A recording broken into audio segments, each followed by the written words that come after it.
തപാൽ ബാലറ്റ് പൊട്ടിച്ച് തിരുത്തിയെന്ന ജി സുധാകരന്റെ വെളിപ്പെടുത്തലിൽ നിയമോപദേശം ലഭിച്ച ശേഷം നടപടിയെടുക്കാൻ പോലീസ്. ഡയറക്ടർ ജനറൽ ഓഫ് പ്രോസിക്യൂഷനോട് പോലീസ് നിയമോപദേശം തേടിയിരിക്കുകയാണ്. ജി സുധാകരൻ പറഞ്ഞത് മാറ്റി പറഞ്ഞെങ്കിലും പ്രതിപക്ഷം വിഷയം സജീവമായി നിലനിർത്തും.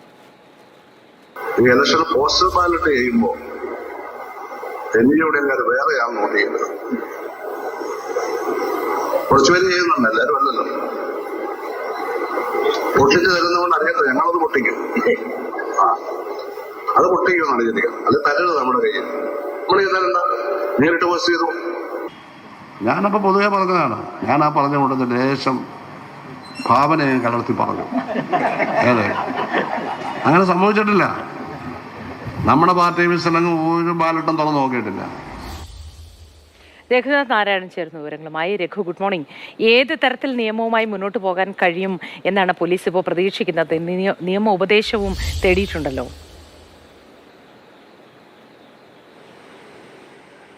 3 പതിറ്റാണ്ട് മുൻപ് നടന്ന ഒരു സംഭവം, അതിന് എന്തെല്ലാം തെളിവുകൾ ലഭിക്കും, ആരെയൊക്കെ സാക്ഷികൾ ലഭിക്കും, കേസ് രജിസ്റ്റർ ചെയ്താൽ എന്തെങ്കിലും കാര്യമുണ്ടോ എന്നുള്ളത് പരിശോധിക്കാൻ വേണ്ടിയാണ് ഡയറക്ടർ ജനറൽ ഓഫ് പ്രോസിക്യൂഷനോട് പോലീസ്, ആലപ്പുഴ സൗത്ത് പോലീസ് നിയമോപദേശം തേടിയിരിക്കുന്നത്. കളക്ടർ കഴിഞ്ഞ ദിവസമാണ് ഇതിൻ്റെ സാധ്യത പരിശോധിക്കാൻ വേണ്ടി പോലീസിന് നിർദ്ദേശം നൽകിയത്. ഉദ്യോഗസ്ഥരെത്തി മൊഴിയെടുത്തതിന് ശേഷമാണ് കളക്ടർ ഈ നടപടിയുമായി മുന്നോട്ട് പോയത്. എന്തായാലും നിലവിലെ ഒരു സാഹചര്യത്തിൽ ഏതെങ്കിലും രീതിയിൽ കാര്യമായ രീതിയിലുള്ളൊരു നിയമ നടപടി ഈ വിഷയത്തിൽ ഉണ്ടാകുമോ എന്നുള്ള കാര്യം ഇപ്പോൾ പറയാൻ വേണ്ടി കഴിയില്ല. കാരണം ഞാൻ ആദ്യം പറഞ്ഞത് തന്നെ, ഇത് ഒരു പ്രധാനപ്പെട്ട കാര്യം 3 പതിറ്റാണ്ട് മുൻപ് നടന്നൊരു സംഭവമാണ്.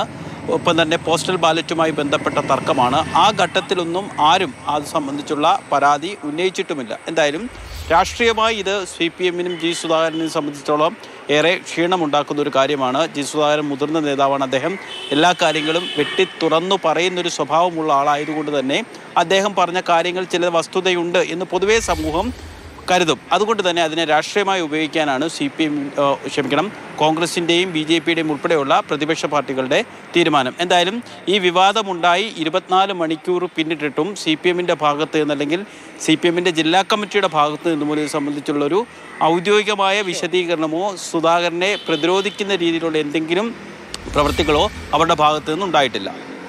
ശരി രഘു.